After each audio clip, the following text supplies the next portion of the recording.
Welcome to the Depressy podcast. I'm Missy. And I'm Allie. And we're sisters in the mental health field. Talking about all things stressy and depressy.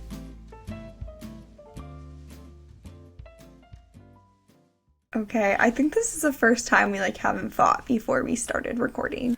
I know. If you have a sister, if you don't have a sister, don't be alarmed by that statement. But if you do, or maybe you just have a sibling who you get this kind of vibe with. But yeah, we're on a journey to be nicer to each other before we start. This is true. I could say something crazy and be like, well, you're on the journey.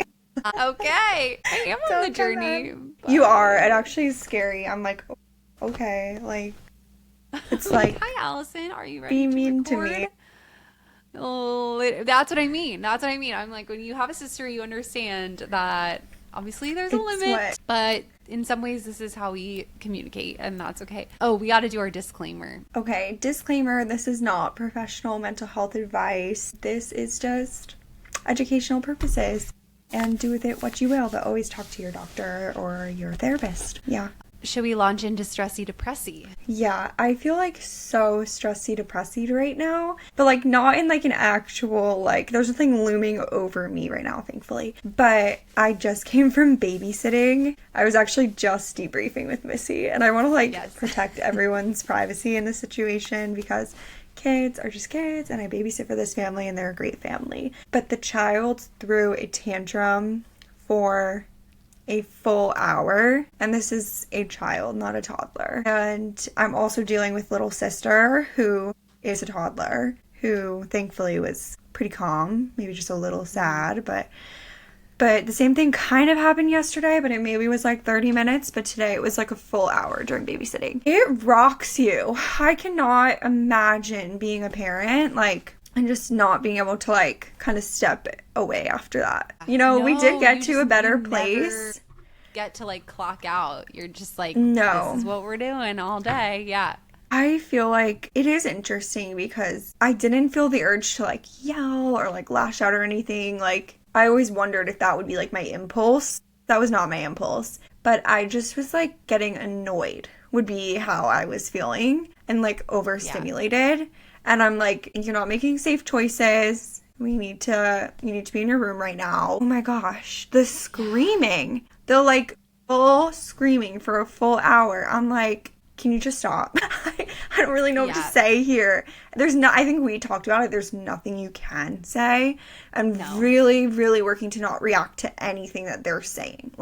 They're saying they hate you. They hate everything. They don't like you. You can't react to that. You can't take them so seriously. Not that we endorse those things, of course not, but in the moment, we all can probably relate to saying things in the heat of the moment that we don't agree with, and there's a time and place maybe later to unpack those things, but I think in the moment with it, especially with a kid, it's not productive. It's not productive. No, it was just a lot to handle. Then keeping the little sister safe and away from the situation while dealing with the kiddos, really big feelings, and nothing was working. You can try the deep breathing, whatever. He really just needed he was so dysregulated. I had to go to a different room with the sister and be you can come join us when you're ready.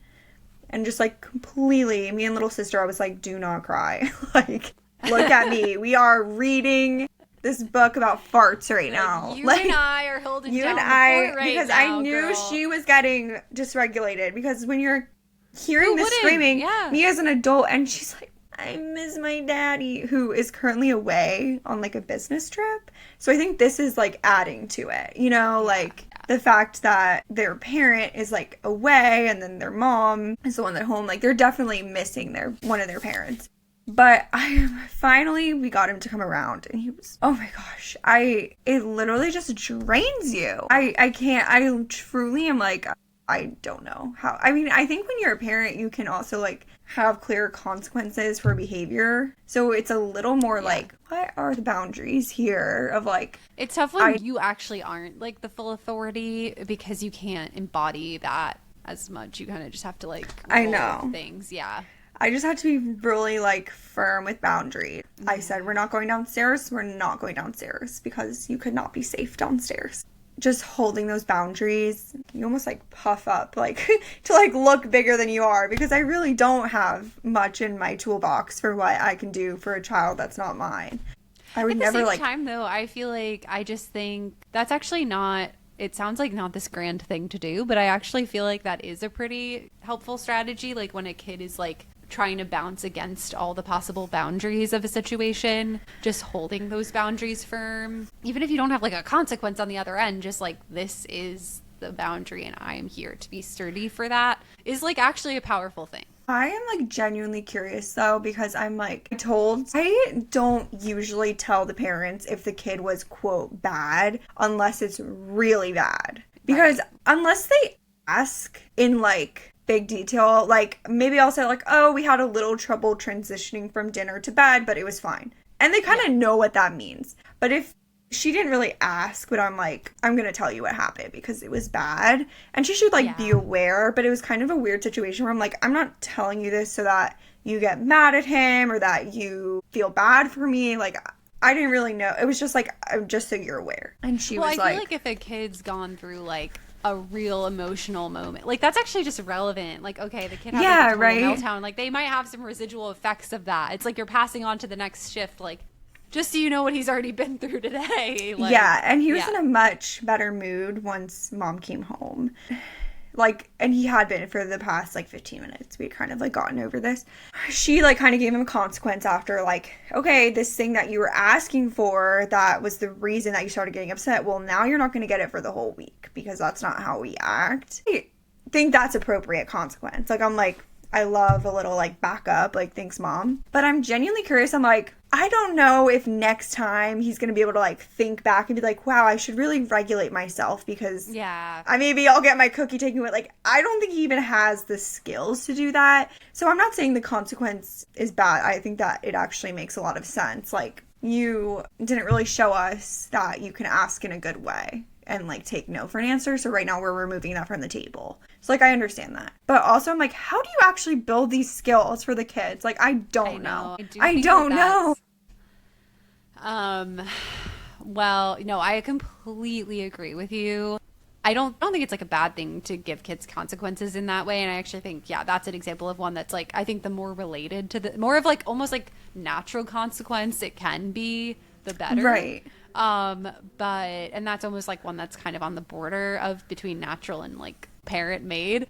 But I feel like it is tricky because a lot of parents, and when you were saying like, I wish I could give a consequence, well, I feel like a lot of times that is the strategy that people turn to. But as you're saying, I agree. I feel like it actually doesn't help kids really build the skill. Like, they're like, okay, like I'm just gonna keep failing until I magically like learn how to do this, you know. Honestly, I think a good way that is, I think there's like skills in the moment like you use to just kind of like hold boundaries, keep things safe. Like, obviously you're not going to be like, here's an ice cream cone right now to calm you down. No. Just hold the boundaries. I think that's all you can do in the moment to help them get through. Outside of the moment, I do think it's important to help work toward building those skills. I mean, how that's do you like a do talk that? for another time. No, I'm genuinely asking. Like, what? Because I'm trying. My fave girl again, Dr. Becky. I think like her whole program is like about all the things you could do. I think like to just shout out some examples. I think I need examples. During play is a way you could do it. So you're like you almost act like, let's say you're both playing horses. I don't know. And you're both like doing a race, and I'm just making this up. Let's say that this kid is really having a hard time when they don't win a game or something. So the horses are racing and you lose on purpose. Then you might be like, you know, do all the things that the kid's doing. Like, I hate this game. I hate you. Like, it's in play. Obviously you need the kid to know that this is safe. This is all play. You're not actually saying that to them. And then you can model for them what it looks like to calm down. Like, okay, I don't know, say my horse is named Missy, my name. Like, okay, Missy, I know it really doesn't feel good to lose a game, and I'm kind of feeling jealous of Allie, who just won. I'm going to go over here and I'm going to sing my favorite song.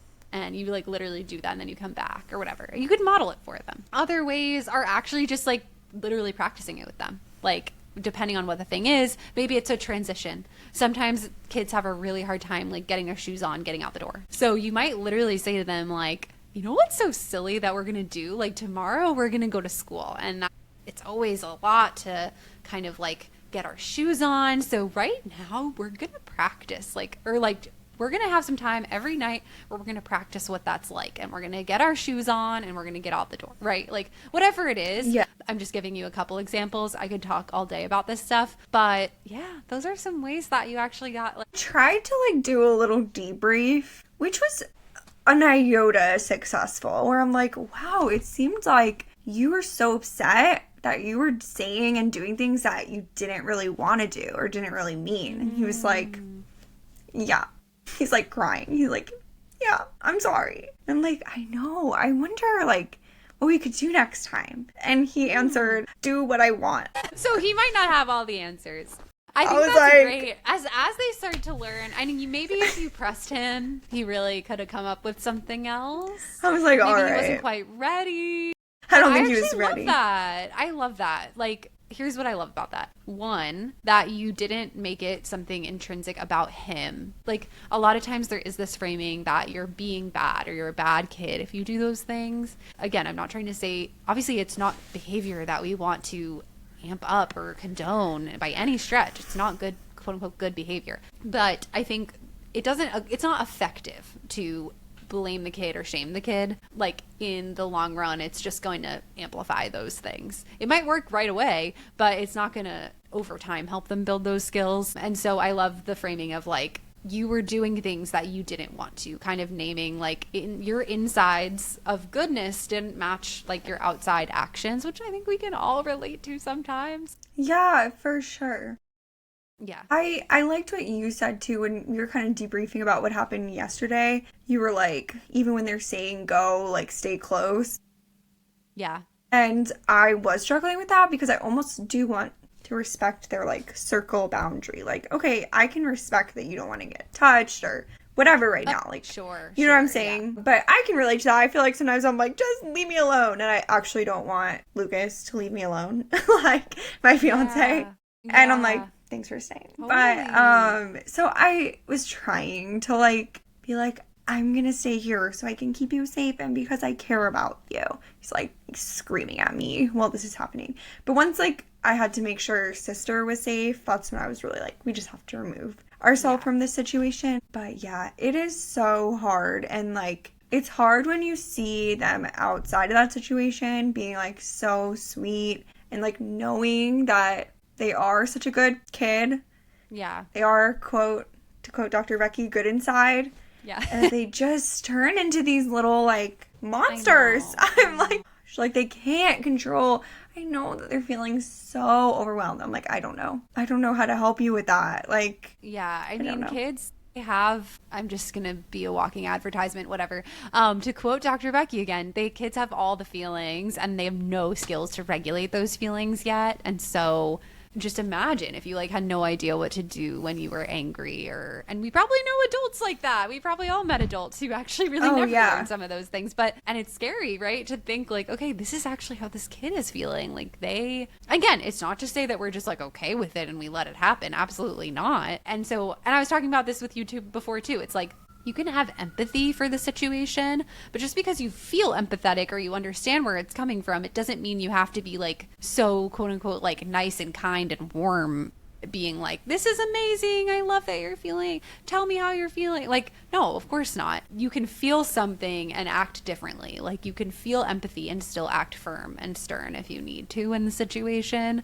It doesn't mean that you have to just like give in because you're feeling empathetic. So when I say all this stuff, it's not to say, oh, now we just like let it all happen. No, I will not give in. That is something I am like, because then they just learn. I actually think what you have to do. Not good. Even like there's a point where the tantrum is getting worse because they're like, okay, this level didn't work. Will this level work? So it almost feels like I need to give in or it's just going to keep getting worse and worse. But it does eventually come down. You just have to ride the wave, ride it out. And they do come down. They'll get tired. Like, they cannot keep screaming.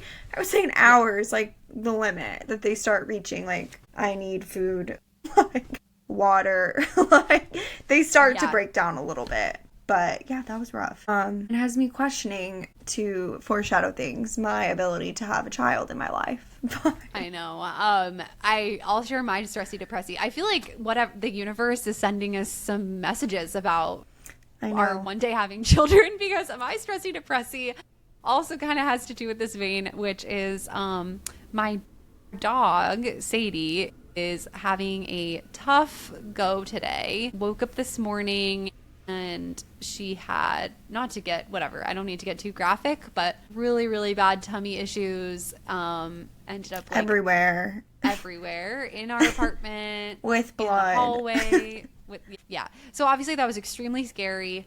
She also ended up, like, right before we got outside of our apartment building, she went a little bit on the rug inside our apartment building, so we had to, like, contact the super or whatever. It was stressful, and then obviously we were really concerned for her health, so we had to kind of derail the day, and obviously brought her in, like, emergency in the morning to see the vet. And long story short, it sounds like, I will update for next podcast, but it sounds like she is most likely okay. She probably just had, like, a stress-induced stomach issue, or maybe got some sort of, like, bacteria, like, in anywhere in New York. And so we just, like, antibiotics and a new diet to give her, and that was like, I am almost certain this is what it is. So nothing too concerning, luckily, but she's really not feeling well. It meant that my husband and I just, like, all day, basically off and on, we were, like, going to the vet, we were contacting the super, we were cleaning our apartment, we were doing laundry, like. And if you are a parent, you probably, this sounds really familiar. We just yesterday, actually, Jacob was, like, asking me, because I've babysat a lot. This is so funny.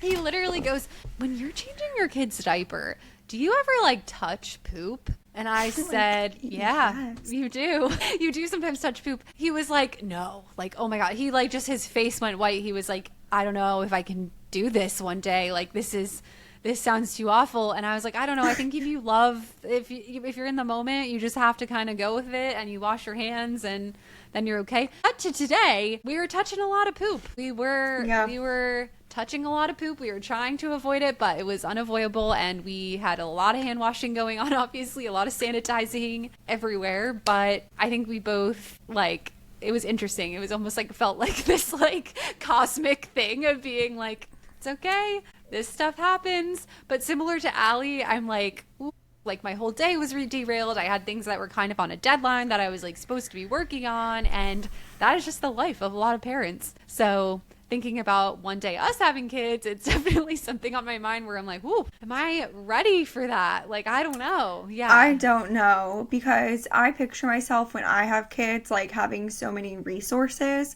That's actually not, like, gonna happen before the window of when I want to have kids. Yeah. So I'm like, okay, me now in my life maybe, like, isn't ideal to have kids, but, like, when is that time? Like, when does the biological clock and just my own desire to have children, like, on the, quote, younger side of our cohort, which is still, like, having kids, like, that would be, like, late 20s, you know? Yeah. How do I, like, balance out with, like, all the things that I want and envision for when I have kids? Which is kind of the topic of today. Yes, so this is a good segue.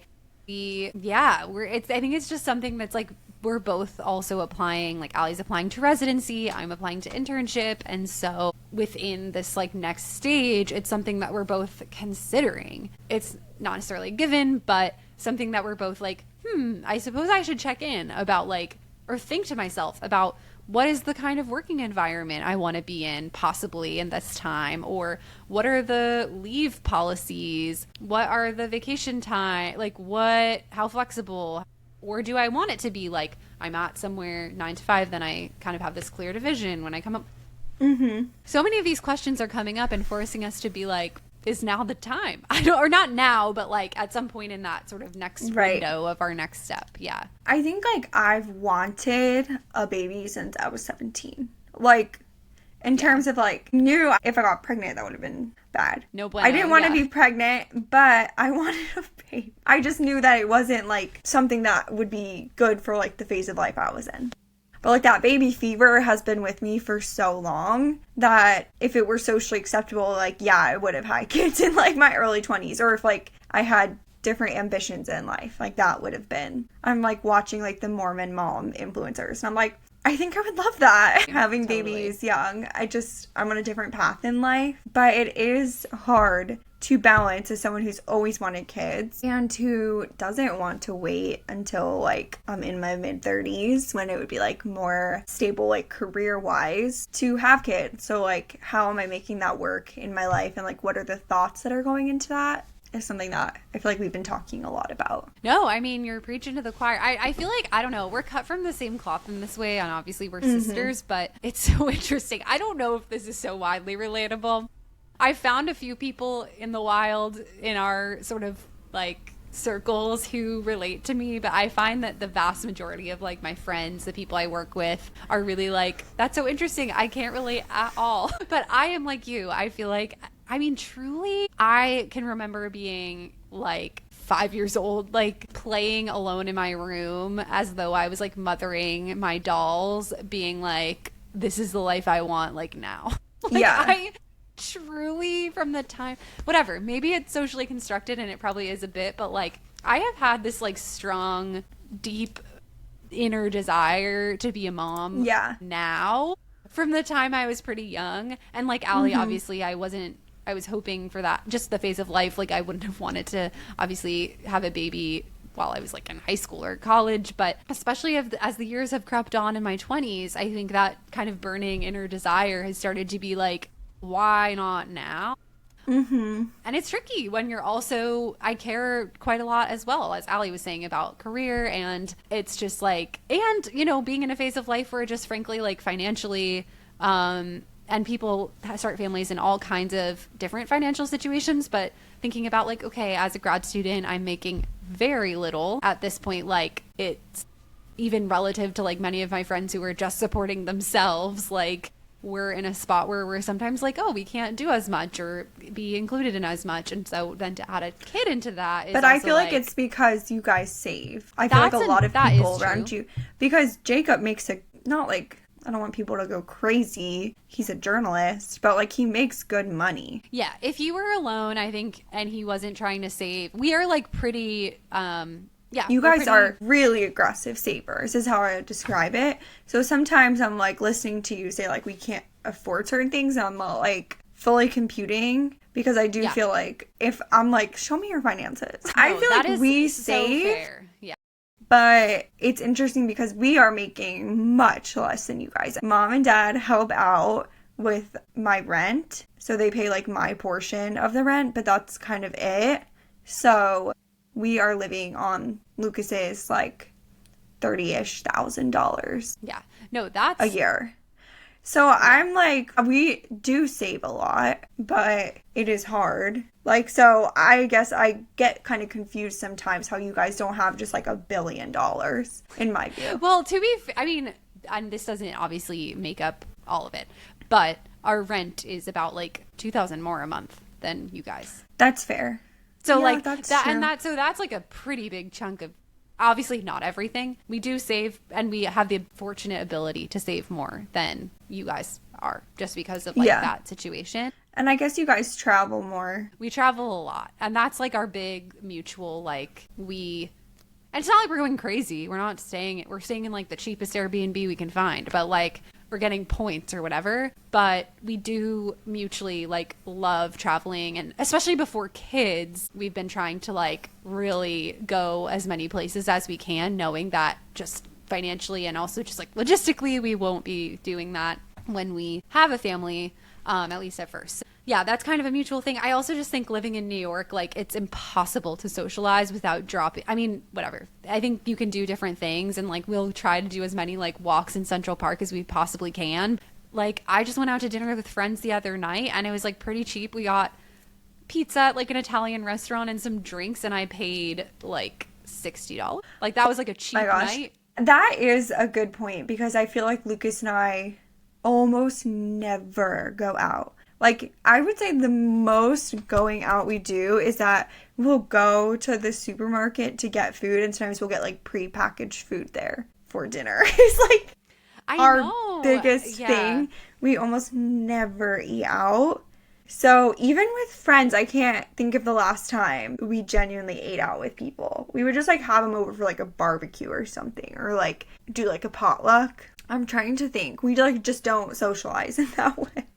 Where we, like, spend money socializing. I feel we just, like go do something together. Yeah. I feel like your closest friends are not living in the same city as you as well. So you have friends in Philly.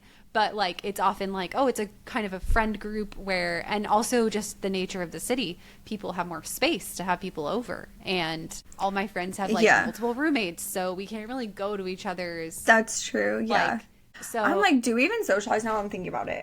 No, you guys do. I think it's a different.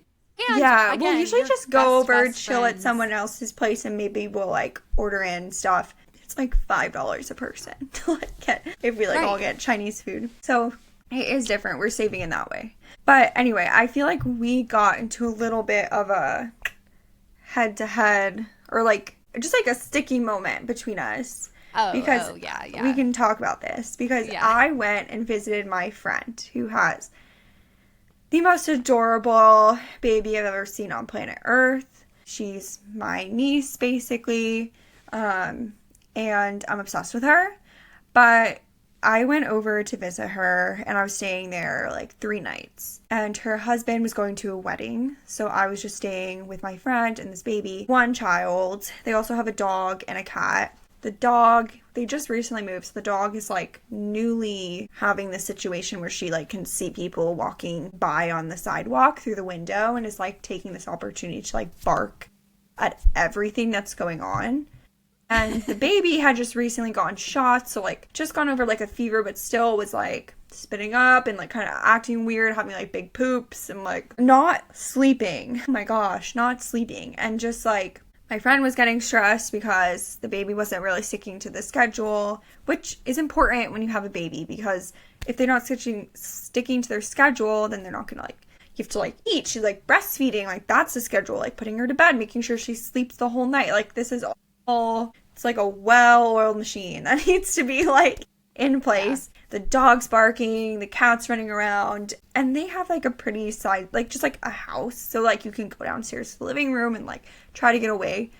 But I was, like, so overwhelmed, and it was, like, 2 adults against 1 baby, and we're, like, trading, like, who's trying to put her down, and, like, she did not ask me to do any of this. I'm just, like, truly just love this baby. I'm like, please let me do as much as possible. Oh my gosh. And she's overall, like, a, quote, very good baby. Like, and I was humbled. Let me tell you. At one point, I had put her down, and she's just starting to, like, sit up. So she kind of, like, sat up in her crib and then bonged forward immediately and banged her head against the side of the crib and screaming, crying. Oh my gosh. And I felt so bad. And I was like, what did I do to her? But also, like, I knew it was an accident. But, oh my gosh. Overwhelmed. That was a lot of crying. And I came home, and I'm, like, calling Missy. I'm like, oh, FYI, like, don't have a kid in a small apartment. And Missy's like, that was not helpful. You didn't say that. What did you say? I pretty much said, don't do it. You said, I would rather die than have a baby in a small apartment. I don't specifically remember saying that, but that sounds like me, which isn't true. But just coming off this, like, fresh experience of, like, being in, like, a living situation that's the size of a house, being able to, like, step away, and even still having to, like, deal with the dog and, like, all the other variables going on, like cooking and cleaning and, like, everything. I'm like, how would you do that in a 1-bedroom? Like, I'm truly not computing. And not just a 1-bedroom, like a New York City 1-bedroom, which is, like, practically, like, just living in a closet, is my experience. So I'm like, Missy, I'm here to tell you, you guys have to move, which was not the most helpful. In my brain, I truly was like, oh, I need to save you from this. Like, just so you know. Unfortunately, you can't be saved. I can't be saved. I'm already on your team in that I Like, I have had to, like, really work through the radical acceptance of living in New York.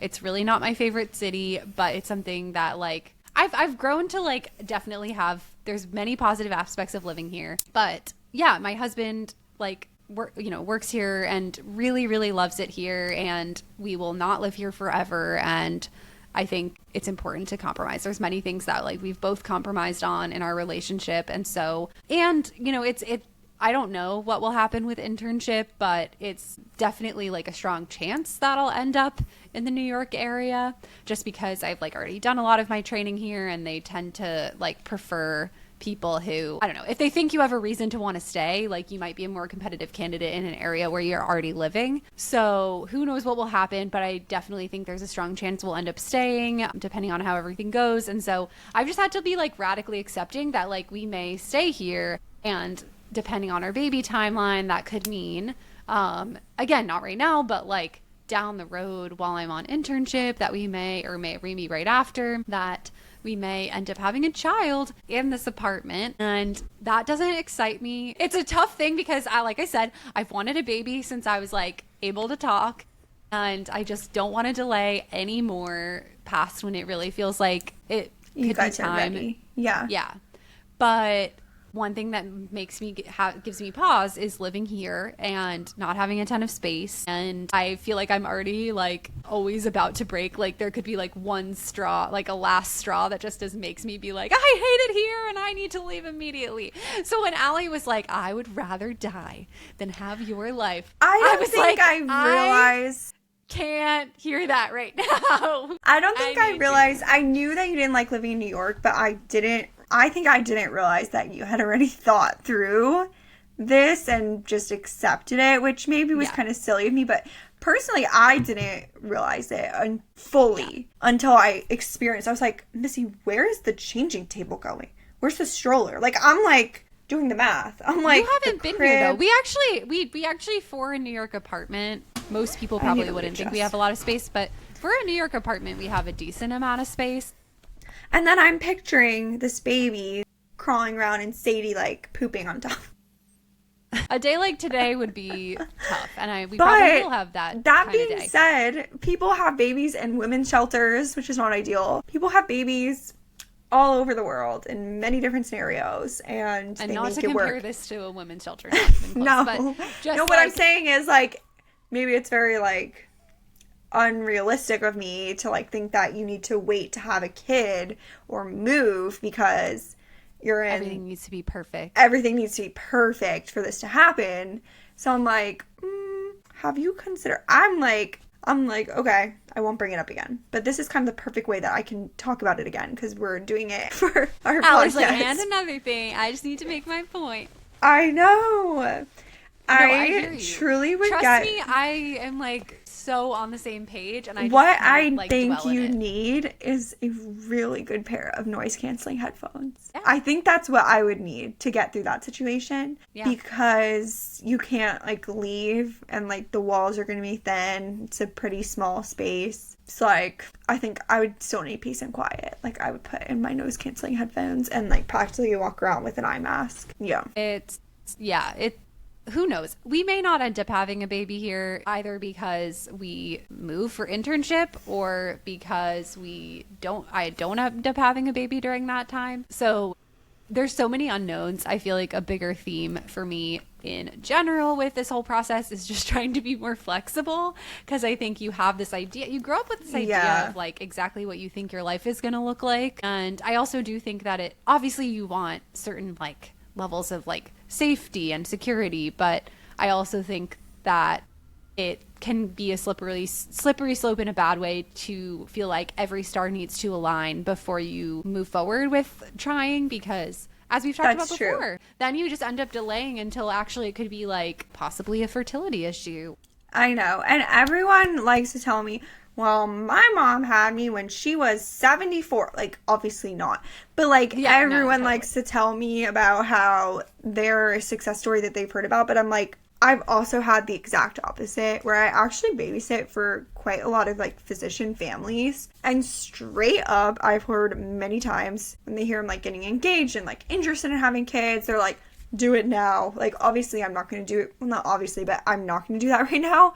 But so many of them, especially physicians, just people in highly demanding training careers, are not able to prioritize having kids, and they end up dealing with fertility issues, which is what these families have been talking about to me.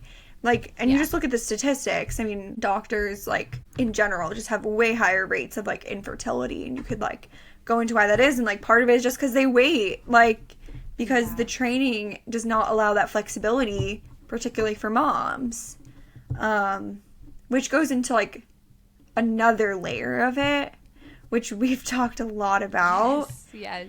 Is it's not just, like, finding the ideal, like pay that you're getting to benefit, or, like, where you're living. It's truly just the timing of, like, training. And I am currently interviewing for residency. Your girl submitted. I don't know if we talked since I've submitted. We haven't. Oh my God. I submitted. Yeah. Actually, I had some good panic attacks, so I was submitting. I actually, like, we should address the fact that it's been, in the Depressy universe, it hasn't been as long for you all, but for us, we haven't recorded an episode in, like, quite a while. Yeah. More than a month and a half. Like, no. No, a month. No, a month. That's right. This is going crazy. So, yeah, for you all, it will have been, like, a week of time, or 2 weeks, because I think we're about to skip a week, but, like, yeah, short, so it's been a while. We've been through I submitted, it's October right now. I submitted my ERAS, which is the application. Truly, worst thing I've ever done. Do not do that ever. It was terrible. But I love submitted. That for you, because you had a 1-page essay, and I have like 2,000 essays that I'm writing. It wasn't actually, I just scratched the mic. It wasn't actually hard work. It was existentially hard. Like, so I'm a loser, failure, terrible person, never done anything in my life, worst psychiatrist, should never be a doctor. Like, that's what I'm reading as I'm reading my CV of, like, nothing. Like, imagine being that, but also having to write, like your life is running out of time to, like, supply to, anyway, sorry. I ended up, to paint the scene, I was so upset. I was so stressed about this. I didn't go to our Rosh Hashanah celebration. But I end up calling you or someone there crying, being like, I need to read you my personal Allie was statement. there in spirit. And I was like, we just had her please read this out loud to the whole table. I'm being passed around from person to person. We all being take like, shifts. Please help me. I'm, like, actually panicking. At one point, I was trying to read the essay to Lucas, and I couldn't get the words out because I was hyperventilating and felt like I couldn't breathe. It was like... I want to be a psychiatrist. I'm like, oh my gosh. So that was terrible. Got through it, submitted. And then I was like, oh, so I'm not going to get any interviews. Like, that's what I felt. It's like, great. I got an interview for my home program, which was great. I will say, like, you can typically expect to get from your home program. But then I was talking to, actually, my cousin Lizzie, and she was like, yeah, but imagine if you didn't. That would be really bad. I was like, that's true. So we can still celebrate that as a win. And then I got some others, like, trickling in. I will say, after every invite, I convinced myself that that is the last one I will ever get. And that actually this is a bad sign that I got this interview. For whatever reason. Wow. I can take you down that logic path. It's because the only reason, okay, if I got from a quote, and I don't believe this, but let's say a program that's not as popular, you know, or doesn't have as good fellowship connections, let's say. A newer program, like, I'm not describing any specific program. If I get an interview from them, that means it's because I'm not going to get an interview from anywhere else. Like, that's my caliber. Shouldn't even try. If I get an interview from a place that's higher, it's actually bad, because then the more target programs aren't gonna, like, aren't gonna want me. They're not gonna think that I actually want them because maybe I'm too, quote, good. So then I'm actually not gonna end up matching because maybe I'm too good for the programs I actually want. Allie's been getting lots of interviews, so don't listen. I did mental gymnastics. Wait, what were we talking about? We were talking about, I think you're going to talk about the maternity leave policy. Maternity leave policy and residency is poo-poo caca. When I say it should be illegal, they should be sued, it should be human rights violation, like, I don't know. That's dramatic. On their website, let me set the scene. On their website, they'll be like, FMLA, 12 weeks. So you might think to yourself, oh yeah, of course, it is your legal right as a citizen, as a worker, to get your 12 weeks unpaid maternity leave, which I'm willing to take. I'm willing to pay them so that I can have a maternity leave. I don't care. But that's not the truth. I will say it's gotten better. Like, I remember even in college when I was looking into like maternity leave policies for residency, and it was total shit. And I will say surgical residencies are super continuously typically to be like pretty toxic in this space, and will sometimes like require their people to come back like days. Like, it's terrible. Oh my God. It is now the ACGME or like whoever does that, like the accrediting board, someone says that you have to have at least 6 weeks leave. So you're like, oh great, I have 6 weeks leave. Don't fool yourself, because that's the quote unquote requirement. But as we know, residencies like to exploit people. So they can say that you can do that, and theoretically they're not supposed to make you have to make up time, but are you gonna get like basically like bullied from your program? Yeah. Is there not good coverage for the program, so your co-residents are really picking up the slack in like a terrible way? Are you basically just gonna be like mistreated in the workplace if you actually take that time? And that might happen. So let's say on their website they're like, we offer 12 weeks, and you're like, in your head you're like, maybe they offer 12 weeks, or is it just that 6 confirmed? You then ask them, and they're so dodgy because they know legally they're saying 12 weeks. When you actually look with your little glasses, it's like, actually you got 0 weeks. You actually have to be here while you're in labor. Not actually.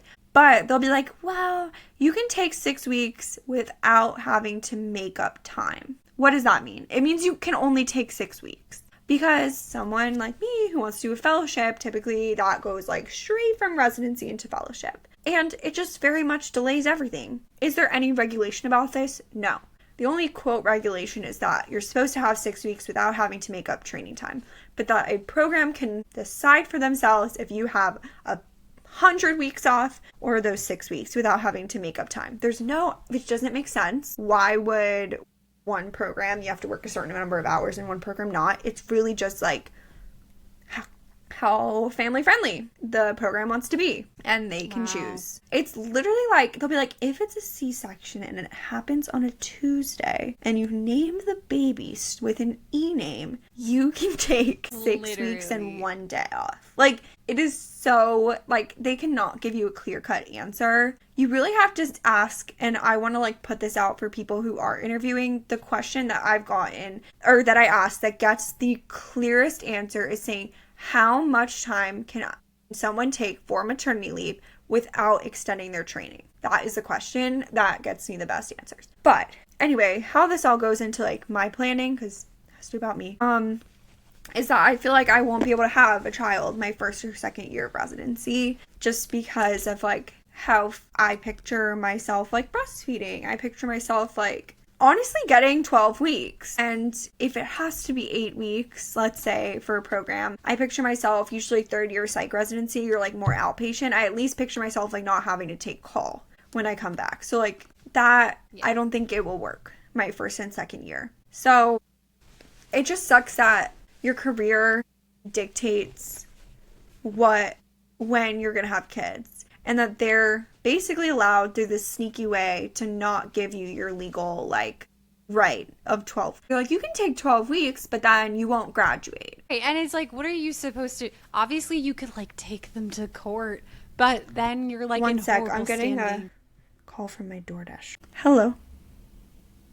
Hello, hi. This is DoorDasher. The Arm & Hammer Clump and Seal litter, they're out of that, but they have 2 other brands. I sent you a picture. Oh, yeah. No, thank you. I'll just skip the litter. Thank you so much. Thanks. Bye. Sorry. No worries. I feel like I was DoorDash saying like cat litter. That's honestly a good use of it, because it's so right. heavy. I know. Okay. No, I was saying, I think like, yeah, you could like take your program to court, but obviously like first of all, you're already insanely stressed. You are having a baby or have one. That's like going to put you in horrible standing, and like everyone's going to treat you even worse. Like there's not a good way about this, unfortunately. So I feel like everyone's always like, fight it. And you're like, that's just not reasonable. Like it's not what I would like for my life. I feel like I'm finding myself in a similar-ish boat with internship. It's really tricky because internship is 1 year. And so you might say to yourself, that seems really silly. Like, why would you try? And it's not saying we're going to do this, but like, it's a thought in my mind of like possibly trying to have a baby during that time. Most people would be like, that seems silly. Why not just wait? And you might think that. But the tricky thing about that is that, okay, so after your internship, you usually do a postdoc, which is like when you're doing research or clinical work or both. And it's usually a pretty time limited opportunity too. So that could be a year or 2 years. So you're running into a similar problem there. With that as well, unless you want to delay a lot, like, okay, I'll work in my postdoc for a year and then we'll have a baby, as first of all, again, assuming all the timing works out with your fertility, etc., then you're really having to kick the can down the road like several years past when you maybe originally wanted. Another thought you might have is you have a baby between internship and postdoc, which some people do if they can feasibly do that. The tricky thing about that is that the minute you finish your internship, you have no more pay and no more health insurance. So until you've started your next job, you don't have that health insurance or pay. Now, obviously, people's partner situations might play into that. And so that may be something that Jacob and I do think about, but it's kind of just tricky. Like you want, I don't know, if I am like working at, let's say, like a really good hospital with amazing health insurance and amazing care, like right now his insurance, if you add a dependent or like not dependent, a spouse or a dependent, is like really expensive to do that, and the coverage isn't good. So it's like if I have amazing health insurance through a hospital system here that has like great reviews, like why not do that? Mm-hmm. But I don't know, it's just all like, it's weird calculus where they're like, actually there's no good time. It sounds like internship would be like a bad time of all times, but you're like, you think about all the other times and you're like, all these times are bad. It's all bad. Yeah. Until you have a permanent job, and that's many years down the road. Yeah. It's very hard to be in these strict kind of training careers and want a family. I hate when people are like, they're super supportive. Like actually, my co-resident, he and his wife had a baby. And he, they were like so great at switching around his calls. So like he got that like full 4 weeks off. I'm like, that tells me nothing. First of all, I really don't care about what a man gets off. I am pro paternity leave, but that has nothing to do with me and my situation. Like how supportive you are for the man who's not doing the breastfeeding, who didn't just give birth vaginally, C-section. Like I really don't care. Like it has no bearing on how you're going to treat a woman. Like, coming back, are you going to give them pump breaking? Like, I need to know the deeds. It's hard as someone who does not align with a lot of her peers that, like, I think part of the reason it hasn't really been, like, fought so much is because a lot of people in my position are just like, okay, we'll wait till after training to have a kid. They're just like, well, why would you have a kid during such a, like, stressful time? And I'm like, because I think somewhat that's a misnomer that there's never going to be like the perfect, like when you first start your attending job or first start fellowship, like that's also a stressful time. It may have a little more flexibility, but also like your career should not be dictating when you're able to have kids. Like, that's my belief. And when you're in the time of your life where you're wanting to have kids and have the financial security to have kids, you shouldn't be like not allowed to because they're not going to give you time off. That's a legal requirement. Like that is crazy. Yeah. That's my rant. No, it's a very similar thing with internship. I feel like on paper, it's like literally solving like a 12-part riddle to figure out what the maternity leave policy is. And it's really tricky because on interviews, I think it maybe is like you have more, because residency is so long, like you have the plausible deniability to just be like, I'm considering later in residency. I don't know. That's true. That's so true. For the 1 year thing, it's like, why would they ever want to accept? I mean, I like think this is horrible, but I can see from their perspective why they would never want to accept a woman who's like actively considering having a baby in that year, because it's just 1 year and they don't care about your life outside of that, frankly. Yeah. For the most part. And so I just feel like in a way I almost can't ask it on interviews, and we'll just have to like, I'm trying to ask people, if I talk to people who've been interns at a certain place, if they know anything about the policy. Most people tell me though, they're like, I have no idea. I don't know anyone who was considering that. Like some people have told me I don't even know how that would work, because there's like very rigid, which is a bit arbitrary too, but there's like kind of like, okay, you do this rotation for 3 months and this one for 3 months. And so then if you're quote off cycle, it's like, how would we even plug you back in? Which obviously it's also arbitrary, but I'm like, people can do hard things. Like, do the math. We've like, all, no, literally. I'm like our whole how would that work? Taking an extra week. Like, I don't know. Fix the schedules. Like, they act like it is impossible to accommodate women having babies. And I'm like, give me the schedules. Like, I will make it for you. Literally, let me. Actually, what it is you have to, I see it right here, stop exploiting people. That is actually the answer. So, thank you.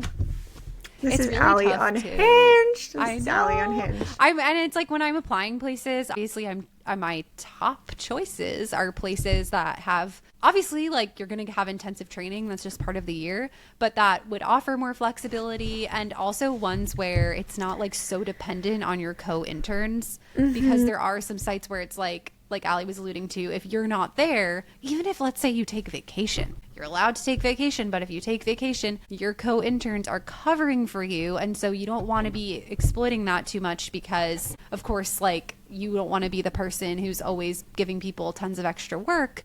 And so if you take leave, let alone vacation, let alone leave, that's just like so impossible, because it means other people then have this horrible experience of working like 1.5 jobs. And that is some of the sites, which is really tough. That's not my ideal, but I'm having to apply to some of those places if I want to match. And I think honestly, if I match at one of those places, unfortunately, I probably will delay my baby timeline, because it's just like, I just think it just wouldn't, I just think it, I don't know. I can't say for certain, but I just am like thinking about, even if they gave me maternity leave, like what that would be like coming back. And well, at least then our kids would be closer in age. I'm also just trying to be flexible, because I'm like, maybe I'll be like, oh, this is great. I have like the most work-life balance. I match at the best place with incredible insurance and work-life balance, and they really allow maternity leave. And I might try to conceive and not be able to have baby right away. So I'm trying to just like, with all of this, be like, who knows? And the universe will tell me what I'm supposed to do. But I think it's also tricky when I'm fine with like the universe dictating things, but I'm not so fine with my employer dictating things. Okay, and here's what I'm going to say for anyone who's watching this being like, why would you choose these careers if you want to have kids? I'm going to turn that back. Why should careers be dictating whether or not you have kids?